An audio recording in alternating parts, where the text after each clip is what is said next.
No final da visita oficial à China, que incluiu uma passagem por Macau e também por Hong Kong, o Ministro de Estado e dos Negócios Estrangeiros do governo português, Paulo Rangel, concedeu uma entrevista aos canais portugueses da TDM, gravada na residência oficial do Cônsul-Geral de Portugal em Macau e Hong Kong. Sr. Ministro, obrigado por esta oportunidade, desde finais de novembro.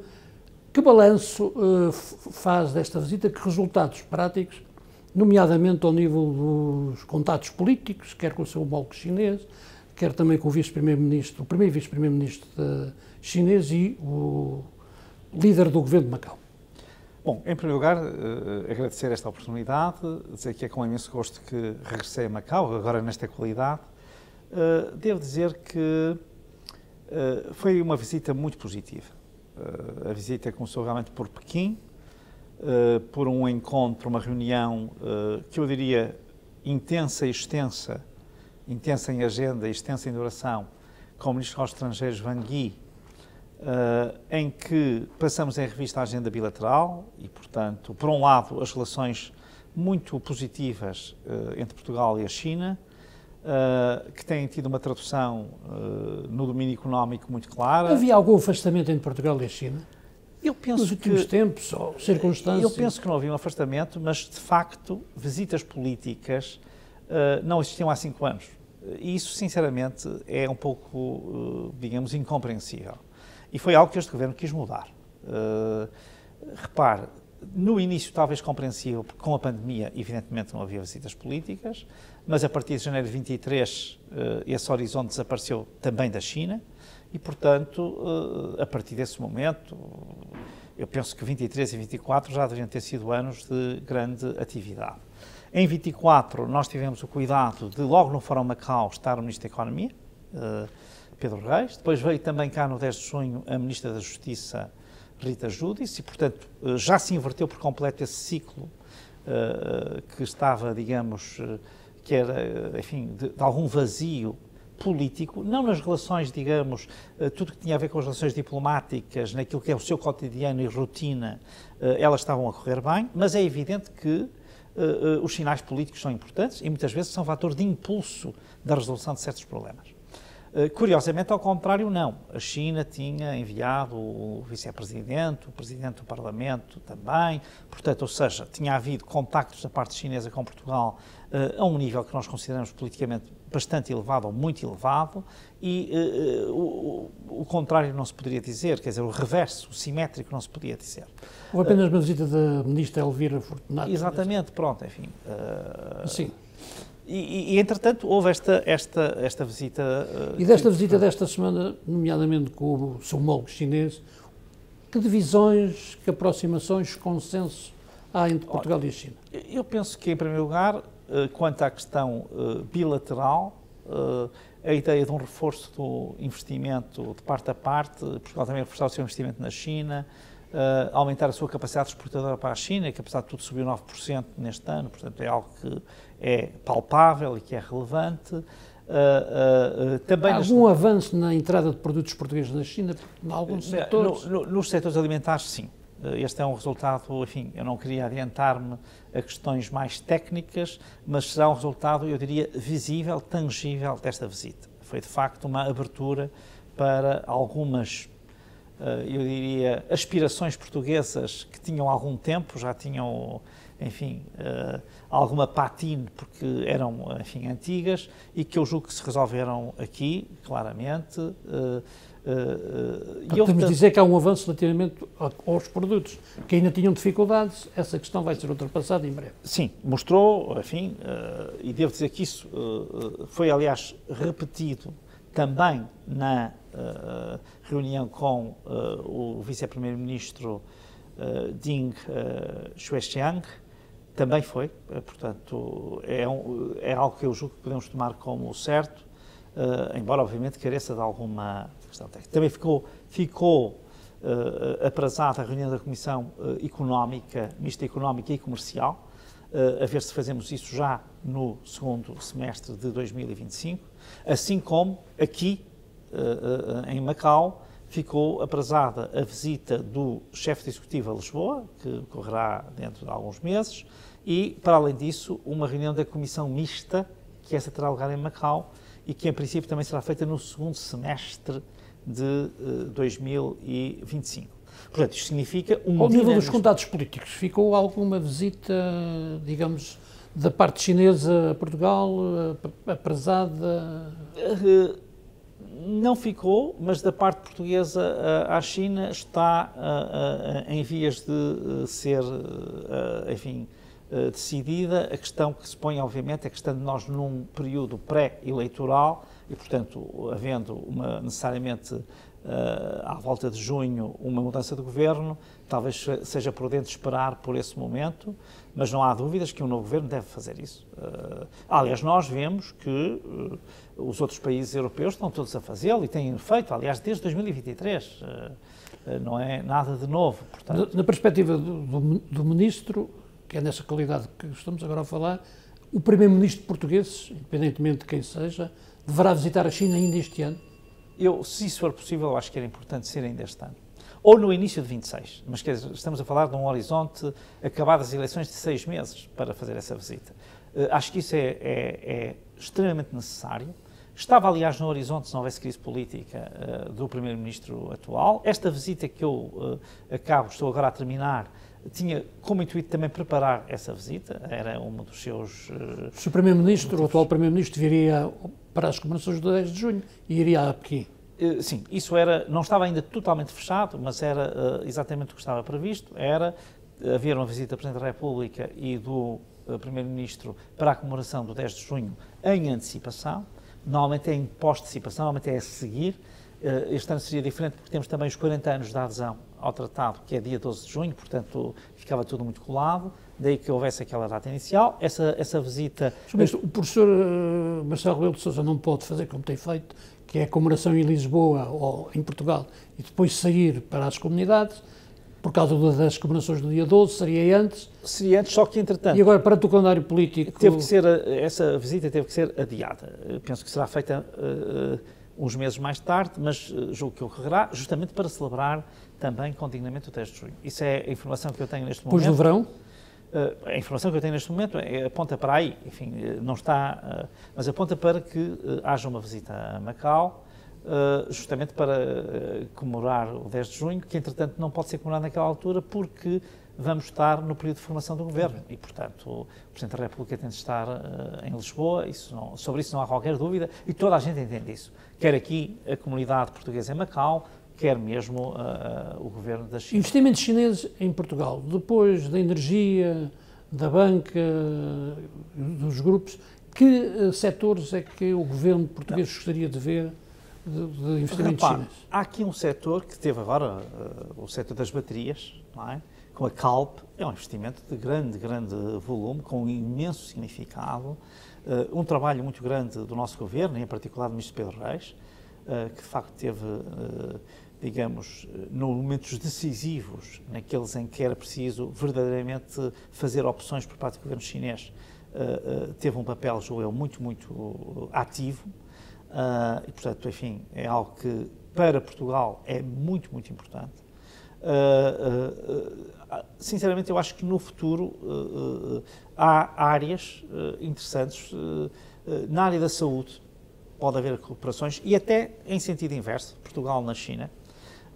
Por exemplo, uma preocupação tem a ver com o chamado envelhecimento saudável e ativo, onde hoje existem programas interessantes feitos por universidades portuguesas, relativamente aos quais a China mostrou, eu diria, um interesse ativo.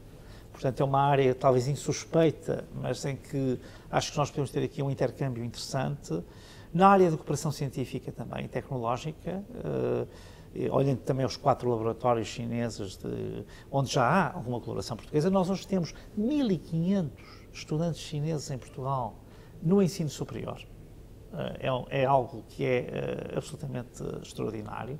Portanto, enfim, isto só para dizer que nessa área da cooperação técnico-científica também acho que há um espaço para fazer, de facto, digamos, investimentos interessantes. E espera ter mais Portugal na China, porque há sempre esta questão de eu acho que sim. As empresas... É evidente que nós temos que olhar, há uma coisa que também não pode surpreender ninguém, portanto, é preciso olhar para a dimensão dos dois países, não apenas para os seus estádios de desenvolvimento científico ou tecnológico, mas especialmente para a dimensão, para a massa crítica. Quer dizer, uma coisa é ter mais de 1.400 milhões de pessoas, outra coisa é ter 10 milhões de pessoas. Isto não significa que não seja possível fazer investimentos com muito interesse para Portugal. Eles estão muito concentrados na região administrativa especial de Macau. Talvez pudéssemos sair para outras zonas da China, sem dúvida. Repara, há uma área em que já há um grande investimento chinês em Portugal, mas em que Portugal, entretanto, desenvolveu capacidades e potencial realmente muito interessante, o caso das energias renováveis. E nós sabemos como na energia solar, na energia eólica e até na energia hídrica a China tem. Nessa perspectiva não devíamos ter mais presença. Esta semana temos uma crítica pelo facto da AICEP ter fechado a sua delegação em Cantão. Como é que o Ministro reage a estas... Não, repare, evidentemente que nós estamos constantemente, os recursos são escassos e têm que ser geridos com, diria eu, com sentido estratégico e, portanto, eu não sou responsável, obviamente, por essas decisões, embora tenhamos uma cotutela da AICEP, mas, em todo caso, o que eu digo é, para fazer investimento na China,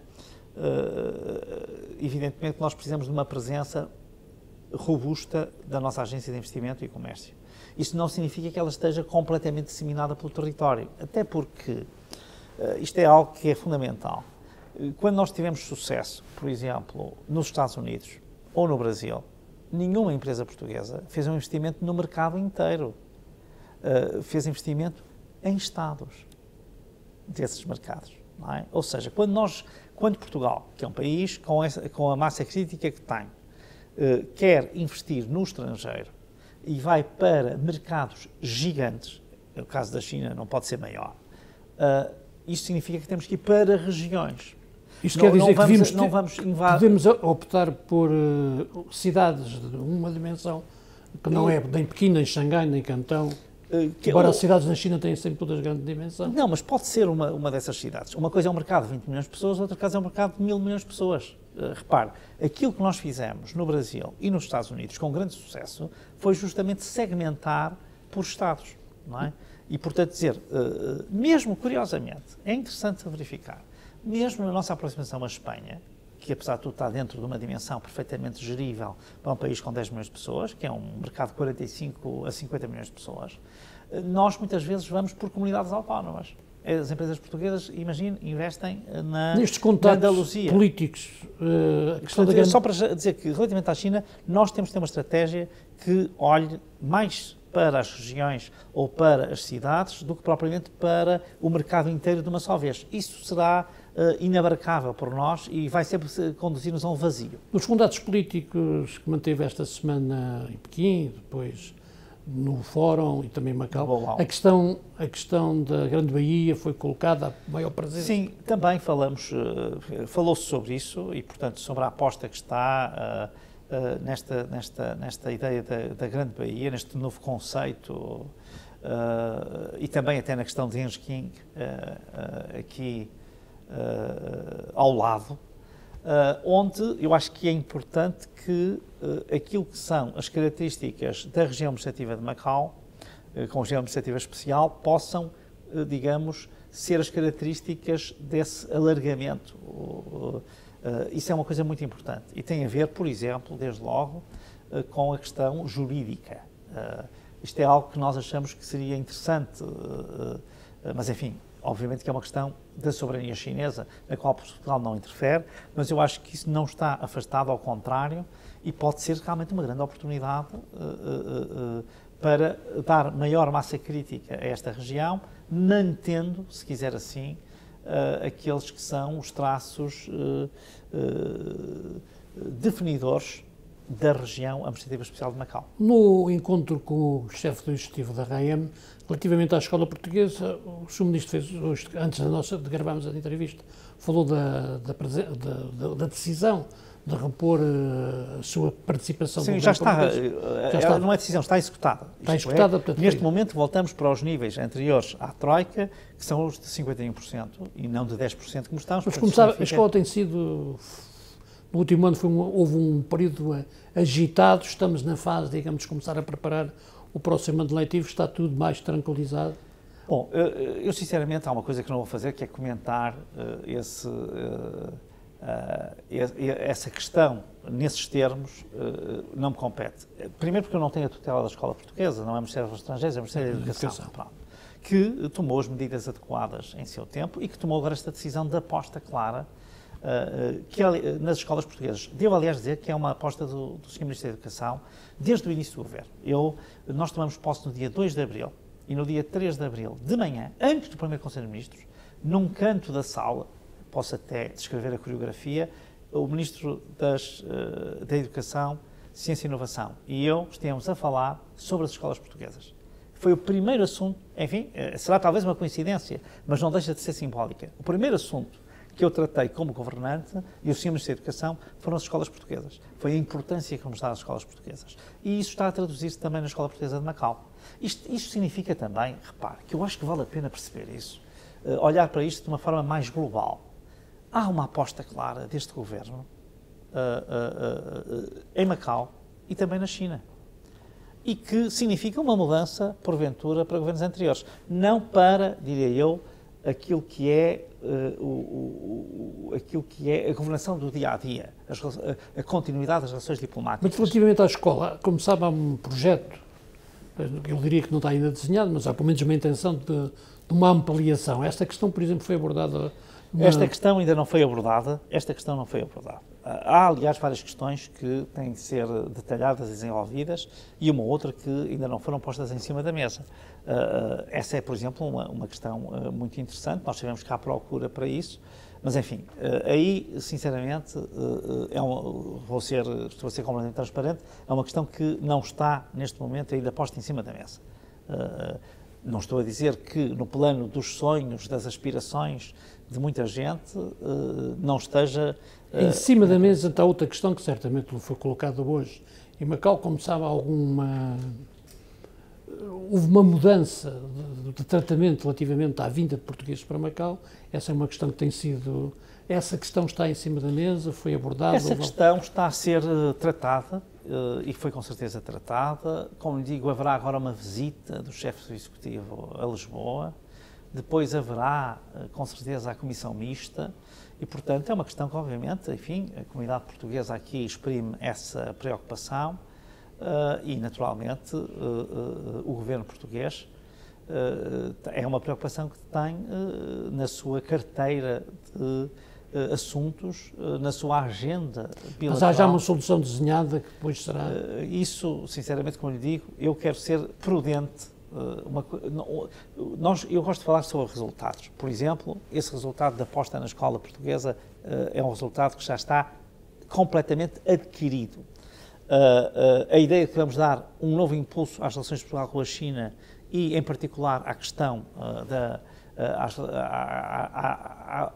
ao futuro de Macau como uma ponte para Portugal e para a lusofonia nas relações com a China, que, aliás, devo dizer, foi assumida pelo presidente Xi Jinping quando veio comemorar os 25 anos da transferência de soberania plena para Macau, não é?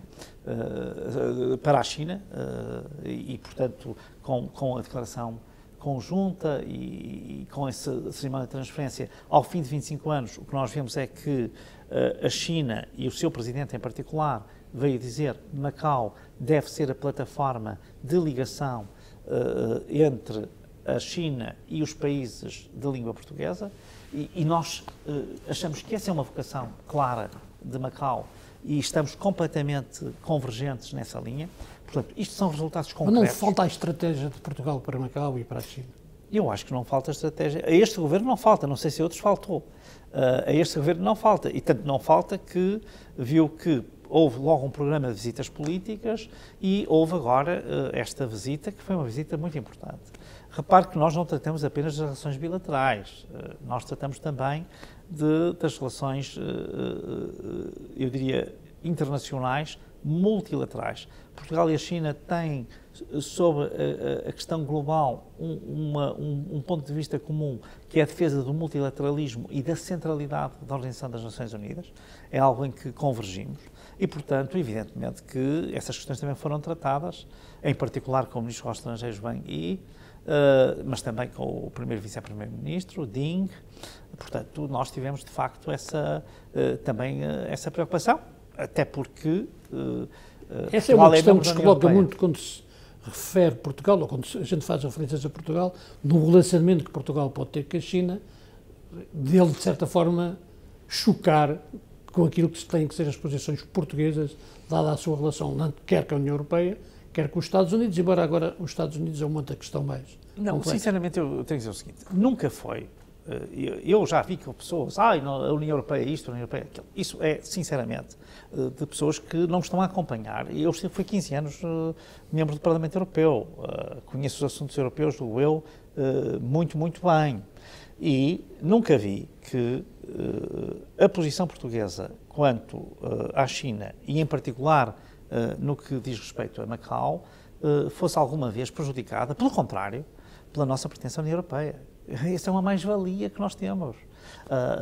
E, de facto, Portugal tem uma vocação que é uma vocação universalista. Portugal é um país atlântico, que valoriza muito a relação com a União Europeia, com o Atlântico Norte, isto é, Reino Unido, Estados Unidos, Canadá, e com o Atlântico Sul. E aí, enfim, obviamente o Brasil tem um papel muito importante, mas toda a América Latina, portanto, isso está fora de questão, mas isso é uma mais-valia na nossa relação com a China, porque o que singulariza Portugal é que Portugal tem uma posição geopolítica evidente, é um país do Atlântico, não é? E até um país exclusivamente atlântico. No sul da Europa, os países são quase todos mediterrâneos. O caso de Portugal é exclusivamente atlântico, embora com uma influência evidente do Mediterrâneo, porque está ali muito perto. Portanto, isto é a nossa inserção geopolítica.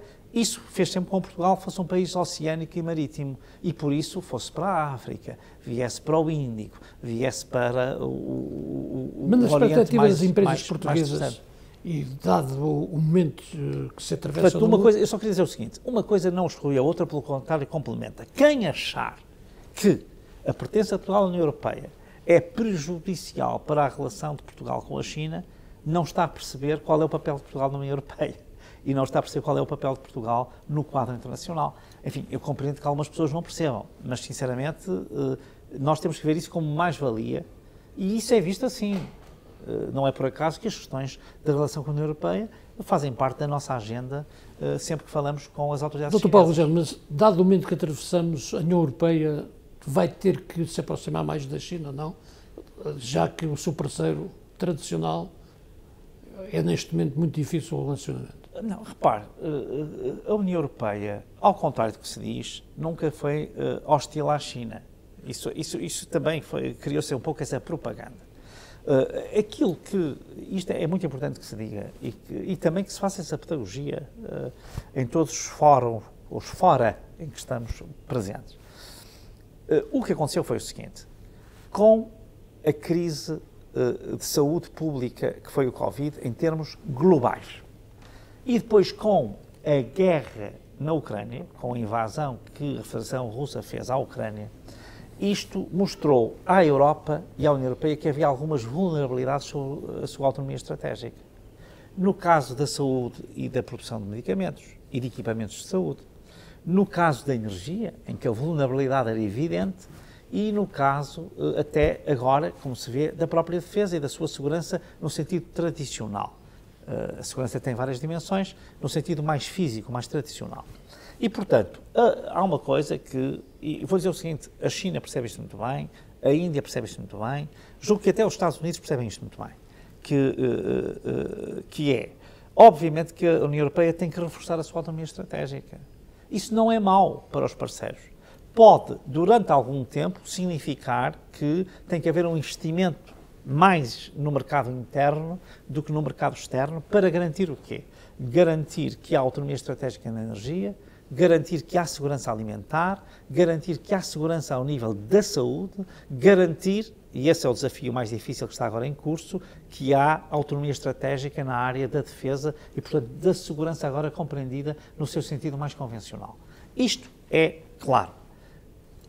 Assegurado isto dá uma margem e uma autonomia para a questão negocial, que é muito importante. Há uma coisa que é certa. A China não quer uma agenda proteccionista e a União Europeia também não quer uma agenda proteccionista.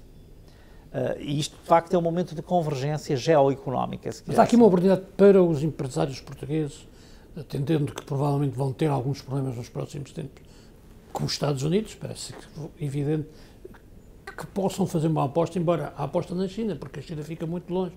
Tudo isto nós sabemos que não se conquista de um dia para o outro, como é evidente. Repare, sempre que existe uma tendência proteccionista, que eu julgo que é sempre negativa para todos, e a experiência do passado mostra isso, portanto, enfim, é uma coisa que nós não vemos como positiva, o reforço de uma agenda proteccionista. Evidentemente que há que diversificar mercados. Isso vem em todos os livros, quer dizer, é uma necessidade. E o que eu digo é, aqueles blocos, aqueles países que são amigos do comércio, devem reforçar. Eu vou-lhe dar um exemplo. Devem reforçar essa sua aposta no comércio livre. Eu vou-lhe dar um exemplo que é um exemplo profundamente atual e que não tem nada a ver com a China nem com os Estados Unidos.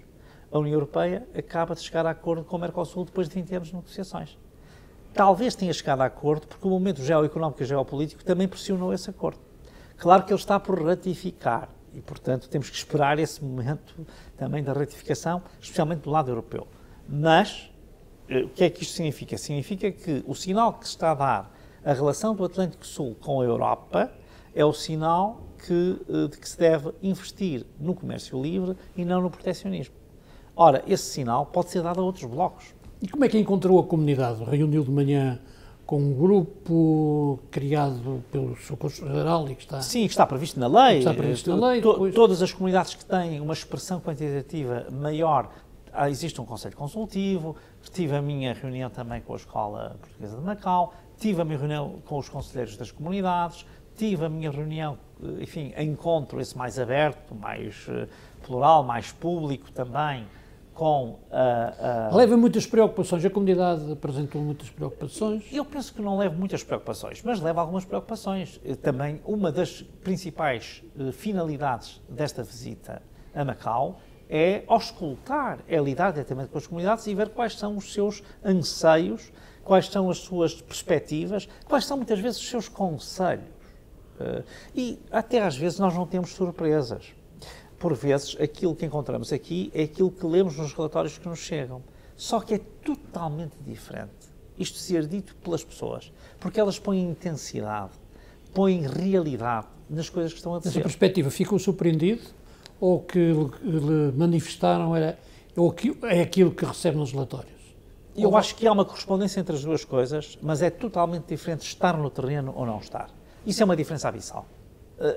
Bom, isso é uma experiência que eu tenho da vida, se quer que lhe diga, que uma coisa é ler e outra coisa é ver, sentir, conversar, ouvir. E hoje ouvi muito e, sinceramente, levo algumas das preocupações como prioridades para a nossa política futura. Portanto, foi extremamente útil, mesmo quando são coisas que se pode dizer, bom, há aqui preocupação, algumas delas até já as verbalizou aqui nas suas perguntas, evidentemente que passam a fazer parte da nossa agenda com outra intensidade e com outra prioridade. Deixa uma mensagem de muita confiança aos portugueses que estão em Macau. Olha, eu deixo uma mensagem de confiança, de otimismo, de perspectivas de futuro, que de resto é o que eu encontro nas pessoas. Portanto, quando elas manifestam algumas preocupações, é porque elas querem mais afirmação da comunidade portuguesa, mais afirmação de Portugal, mais capacidade de diálogo e de negociação com a China, portanto, e com a região administrativa especial. Portanto, tudo o que eu encontro são reptos, não propriamente de quem está com medo do futuro, mas de quem quer potenciar o futuro. E na região, quando falámos em Lisboa para a série dos 25 anos, disse-me que ia abrir mais postos diplomáticos. Penso que o Vietnã Sim, o Vietnã está claramente em curso e, portanto, enfim, a previsão que nós temos será que no final de 25, princípio de 26, já teremos uma embaixada em Hanoi. Esse é um ponto muito, muito, muito relevante. Já anunciamos noutras regiões do globo a abertura de consulados ou a graduação de simples representações para consulados puros e duros, portanto, com a sua missão diplomática própria, para além da missão, digamos, consular propriamente dita. Portanto, isso claramente, mas aqui eu diria que essa é a novidade. Agora, há aqui um ponto muito, muito relevante, que é, de facto, uma continuação dos contactos políticos com a China, que tiveram aqui uma espécie de eclipse de alguns anos, que, como eu digo, durante o tempo da pandemia, nem de outra maneira podia ser, portanto, nem é questão de serem compreensíveis. Enfim, era assim relativamente a todas as regiões do mundo, mas que depois não tiveram logo um seguimento, uma espécie, digamos, de recomeço, tardou. E não há dúvida que quem fez isso e quem está a fazer isso foi este governo. Isso não vale a pena, não há apelo nem agravo, quer dizer, são os factos contra factos, não há argumentos. Nós temos, de facto, essa preocupação e julgo que ela está tão bem traduzida nos atos que temos vindo a praticar. E o reforço do consulado, porque há sempre a história dos recursos para o consulado. Bom, o que eu lhe devo dizer é o seguinte, o que eu auscultei na comunidade foi que o consulado está a funcionar francamente bem. Não é assim a todos os sítios que eu vou, mas no caso de Macau, claramente o sinal que nos foi dado pela comunidade foi um sinal obviamente, houve um congestionamento inicial no pós-pandemia, que deixou alguma apreensão sobre como é que iríamos conseguir fazer a recuperação, mas ela está mais garantida hoje em dia. Portanto, hoje em dia não existe aqui um problema, pelo contrário, isso está a correr francamente bem. Sr. Ministro, vamos entrar, e para terminar, vamos entrar num período eleitoral, vamos ter eleições. Para quando o voto eletrónico? Há pouco ouviu no Comando Militar falar, vamos esperar que os Correios funcionem, porque nem sempre. Não, porque agora não temos, é só porque não temos, eu disse isso porque neste momento não temos o voto eletrónico disponível. Não há dúvida que as comunidades, por todo o mundo, não é? Desde a Europa a todos os outros continentes, expressam mais ou menos todas as mesmas preocupações. E no caso, especialmente dos mais distantes, e não é preciso ser tão distante como a China, para essa preocupação ser, digamos, muito forte, que é a questão da correspondência, e do voto por correspondência, e da sua chegada atempada, mesmo das condições para isso. Mas achas que o momento ou não de avançar, por exemplo? Eu acho que haver algum teste com o voto eletrónico, ele tem que ser feito nas comunidades. Portanto, porque o voto eletrónico não está sequer excluído para o território nacional todo, não é? Para aquilo que nós chamamos o território, não é? De Portugal, Açores e Madeira.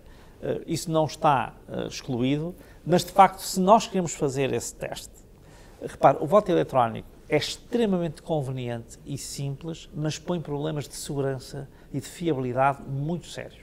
E com a guerra híbrida que está em curso, e não tínhamos dúvida que essa é outra dimensão da segurança essencial, nós temos aí desafios enormes. Hoje, com a guerra híbrida, com os ataques informáticos, mas de futuro com a inteligência artificial também. Portanto, vamos ter aqui, olha, foi um assunto muito conversado também com as autoridades chinesas, no fundo, o que será o futuro, digamos, da economia mundial e como deve haver uma regulação global da inteligência artificial. E, portanto... Não devemos ter medo, porque parece algum receio com a capacidade da China nessa área. Não, eu acho sinceramente que nós não devemos ter medo. Eu aí lembro sempre das palavras do Papa João Paulo II, quando assumiu o papado, non avete paura, não tínhamos medo. Nós não temos que ter medo, nós temos é que fazer o nosso trabalho de casa. Portanto, isso evidentemente. Portanto, quando as várias regiões do globo, nesse caso os Estados Unidos e a China, têm claramente uma dianteira relativamente à Europa. A Europa tem que fazer o seu trabalho de casa, porque tem condições para o fazer. Tem condições económicas, financeiras e tecnológicas. Para concluir, relativamente ao voto eletrónico, portanto, devemos poder avançar, mas... Eu acho que, sinceramente, ele não vai avançar para estas eleições. Claro, portanto, por isso é que eu fiz aquele apelo. Portanto, é só para dizer, é neste contexto.